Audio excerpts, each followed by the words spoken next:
I've had many different types of managers over my career, all with their quirks, just like I have my own. Some have had a great match for me, and others, well, sometimes it felt like we were from complete different planets or even galaxies. And it has not mattered if it was women or men. But the managers who had a tendency to micromanage, well, they've always been the most challenging for me. I'm Hanna, your leadership coach, and this podcast is your confidence boost in color. Let's go. Many years ago, someone wise told me or said to me that the people you meet who make things difficult for you, that's the ones that makes you really frustrated, they are sent here to teach you something about yourself. Maybe patience, maybe communication, maybe setting boundaries or something else. And there is a lot of truth in that. None of us are perfect, and we can always improve things in how we lead through life and give the other the possibility of benefit of doubt, because we can all have a bad day or rush through things. But those managers who had that bad habit of micromanaging my work, well, that's still my learning curve. And Ben, he was one of those managers. But after spending weeks pulling together a solid set of facts and data, he would always ask me for more. And when I delivered that, he'd ask for even more. It was like this endless ocean of detail that needed to be filled. And much of it, in my view, was completely irrelevant. It just never stopped. By this point, I was in a senior position. In fact, I had more knowledge about the area than Ben did. His strengths were in like more general business management, not in IT, where I was. And he was as well at this point. So I tried to explain that digging for those extra details that wouldn't help solve the problem and was really just a waste of time and money. But the response I received was like, oh, I need a report on this now. To me, it signaled more a complete lack of trust in what I was trying to communicate and in my experience and knowledge, and that he believed that his way was the only way to do it, and that he wasn't interested in other perspectives. And then that meeting came. We had spent 2 hours going through financials, really line by line, detail by detail, everything, how it was broken down to bits and pieces. The final hour we spent with him asking me for details exactly on what every single person in my department did, how much time they spent on specific tasks, and why those tasks were even necessary. I think we had reached like person number 4 or 5 on that list, and that's when I snapped. I pride myself to having a really long fuse. I mean, really long, but at this time, I stood up, walked straight out, and I slammed the conference room door behind me so hard it really echoed down the corridor. It's really rare for me to lose my cool, but that day I really did. I felt I had to make my point. I'm here to run a business and find solutions, not be bogged down in details that don't take us forward. Ben and I never really found a good working rhythm. And a few months later, the organization changed, and woohoo! He was no longer my manager. I was really thankful for that. 2 years later, something that I had an assignment in a training program. I was to interview different managers about how they create meetings where employees really genuinely feel listened to. That I should interview both those that will set the good examples and at least one that didn't hit that target. And I thought, why not include Ben as one of those examples? So I asked him, and to my surprise, he actually was happy to be interviewed.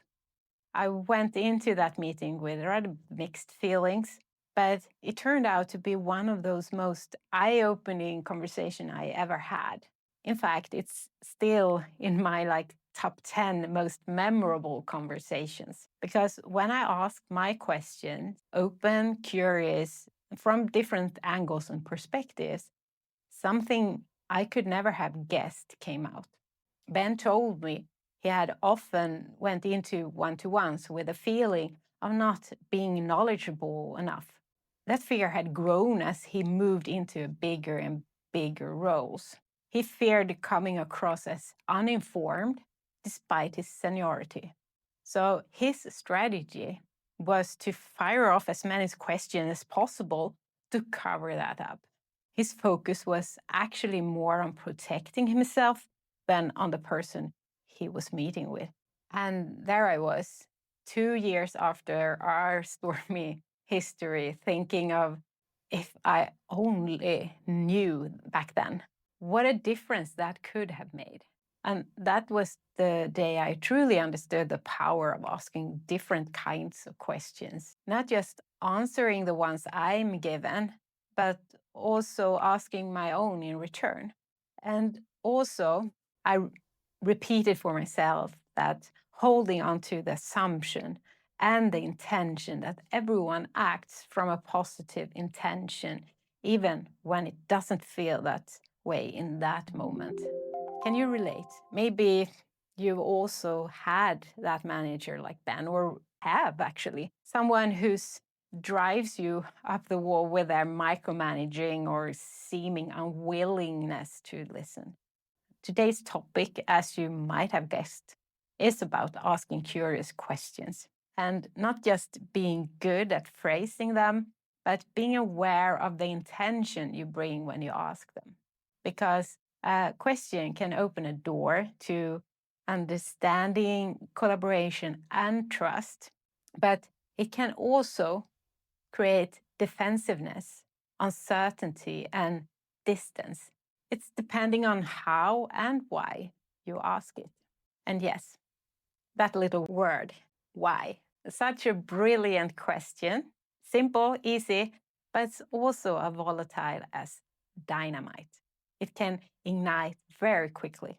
So whether you lead a team, run projects, or simply wants to understand people better, you're going to leave this episode with tools that can help you to ask questions that not only get answers, but open new perspectives.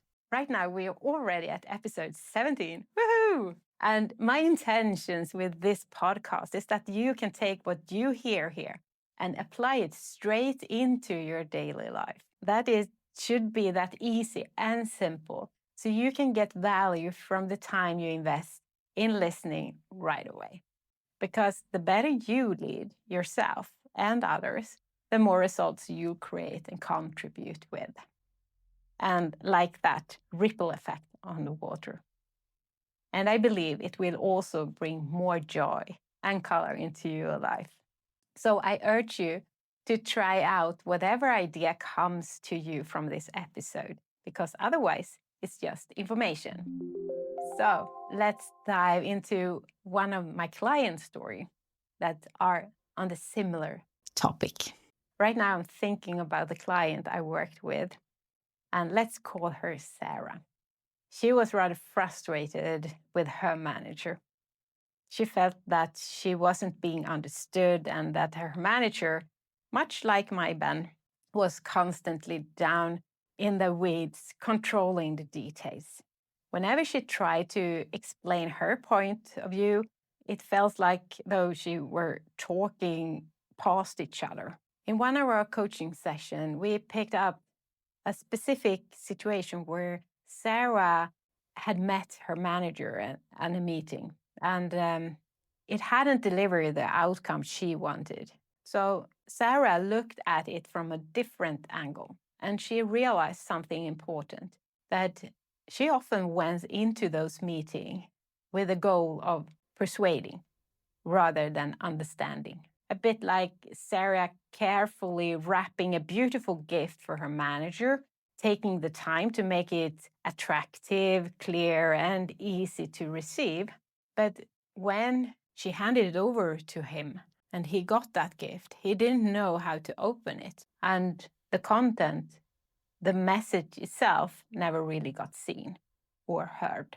So we tried something new. She prepared 3 completely open, curious questions for the next meeting.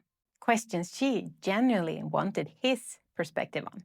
Like, what's the most important for you that we achieve in this project? What information would help you to feel confident that we are on the right track? And she also took these easy follow-up questions like, oh, that's interesting. Can you tell me more? Can you give me an example? And when she came back the following week, she looked almost surprised. She told me that the meeting had been like completely different from the other ones. She'd heard things she never had insight in before about the priorities, the pressure he was under from the senior leadership, and why certain decisions were being made. And in the middle of all of that, she realized that much of his behavior wasn't about not understanding her. It was about him feeling insecure and needing reassurance. So by asking curious questions, Sarah not only got the understanding she'd been missing, she also created a much better dialogue with the manager. And perhaps most importantly, she felt that they were finally on the same side. I think it was 3 months later. Then she said, oh, I actually have spent so much less time on producing stuff and more focusing on asking curious questions when I get a new task now. I don't rush ahead, just take things for granted like I used to. And the time I spent, I win back so much easier. It's like several times over. Now I can use half the time I produce the material, and my manager feels reassured that he gets what he needs. It's amazing how small conscious choices in the middle of everyday life can make such a difference. So let me ask you, what's the one small thing you could invest in that might save you both time and energy? Let's bring it more back to you. Think about a conversation you recently have that didn't give you the outcome you wanted, or maybe one where you felt that you weren't truly listened to. Be curious about what you brought into that conversation. What intention or expectation did you have before it started? And what were you actually listening for? The truth is, the only person you and I can control is ourselves. And yes, that's definitely not easy. I fully agree on that. But if we put our full focus on the things we can't control, it only leads to more frustration and often no real change in the outcome. So instead, I turn the question back to myself, and I invite you to do the same. Before you go into your next meeting, pause and reflect. From what perspective am I entering into this conversation? And what's my intention? This will help you to clarify your focus, to ensure you know where it is. Is it your perspective about confirming your own view? Is it about being right? Or is it about genuinely understanding the other person's reality? And intention, that is the underlying purpose. So next time you're about to step into a conversation, ask yourself those 2 questions. What perspective do I want to choose here? And what intention will guide my questions this time?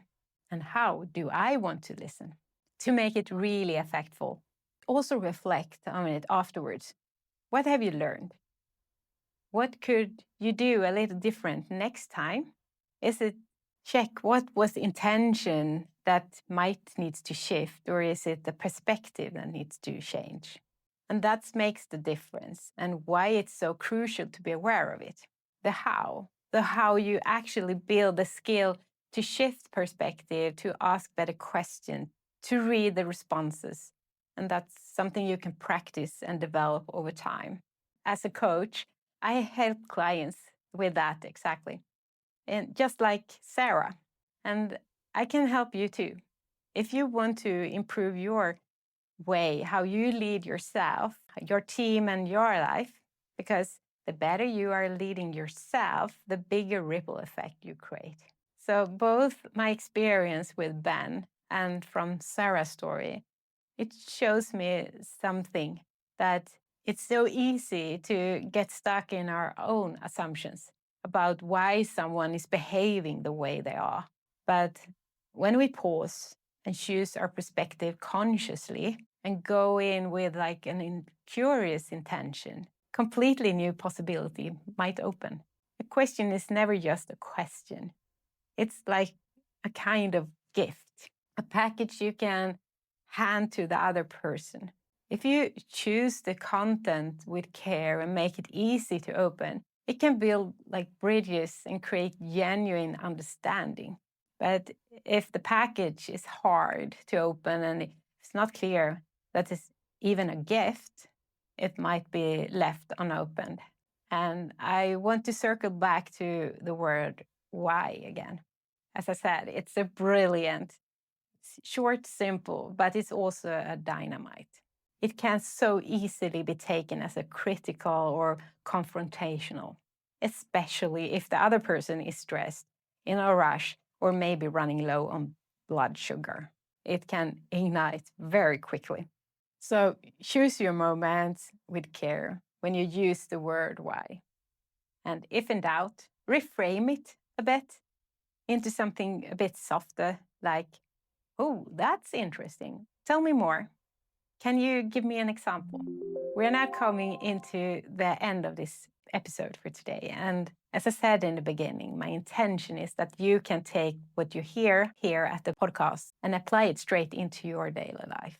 I want you to get value from the time you invest in listening right away. So here's my curious question for you. What's the first test you'll try after this episode, based on what you heard today? Did something pop into your mind as you were listening? If so, write it in the comments. I love to hear. And I also want to cheer you on. And here's the bonus.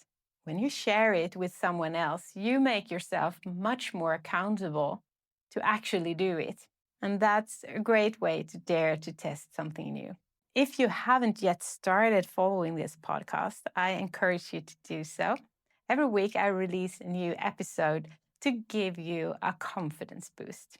How to get in touch with me and access free resources is all in the show notes. So see you in a week.